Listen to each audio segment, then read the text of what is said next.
L'appel final. Où passerez-vous l'éternité? Imaginez ceci. La trompette retentit. Un rugissement assourdissant déchire le ciel. Serez-vous prêts? Jésus a promis qu'il reviendrait pour son Église. Ce n'est pas un conte de fées, c'est une promesse. Où serez-vous quand il appellera votre nom? C'est la question qui devrait nous consumer. La question qui devrait façonner chacune de nos pensées, chacune de nos actions.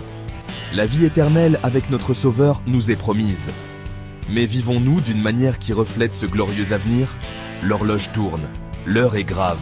Il est temps d'examiner nos cœurs. Sommes-nous vraiment préparés pour l'enlèvement? Un voleur dans la nuit, l'arrivée soudaine de l'époux. L'enlèvement sera soudain, comme un voleur dans la nuit. Personne ne connaît, ni le jour ni l'heure. Ce n'est pas le moment de se reposer sur ses lauriers, c'est le moment d'être vigilant. Car le Seigneur lui-même descendra du ciel avec un cri de commandement, avec la voix de l'archange et avec le son de la trompette de Dieu. Et les morts en Christ ressusciteront premièrement. Ensuite, nous les vivants, qui serons restés, nous serons tous ensemble enlevés avec eux, dans les nuées, à la rencontre du Seigneur dans les airs, et ainsi nous serons toujours avec le Seigneur. 1 Thessaloniciens chapitre 4, versets 16 à 17. Imaginez, à un instant, la vie est normale. L'instant d'après, tout bascule. Les morts en Christ ressuscitent. Les croyants sont élevés au ciel, disparus en un clin d'œil. Êtes-vous prêts pour ce moment? L'éclair de la transformation, seuls les préparés seront pris. La Bible compare l'enlèvement à un éclair, instantané, incontestable. Car, comme l'éclair part de l'Orient et se voit jusqu'en Occident, ainsi sera l'avènement du Fils de l'homme. Matthieu chapitre 24, verset 27. Tout comme l'éclair illumine la nuit la plus sombre, l'enlèvement révélera qui marche véritablement dans la lumière.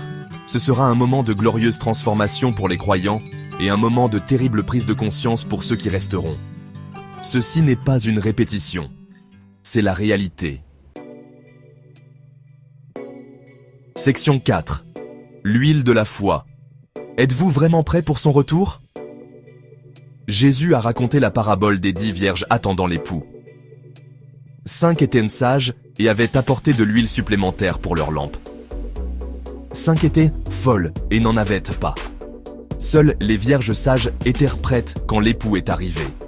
Elles seules sont entrées au festin des noces. Cette parabole est un puissant rappel que nous devons être spirituellement préparés pour l'enlèvement. Nous avons besoin de plus qu'une simple croyance en Dieu.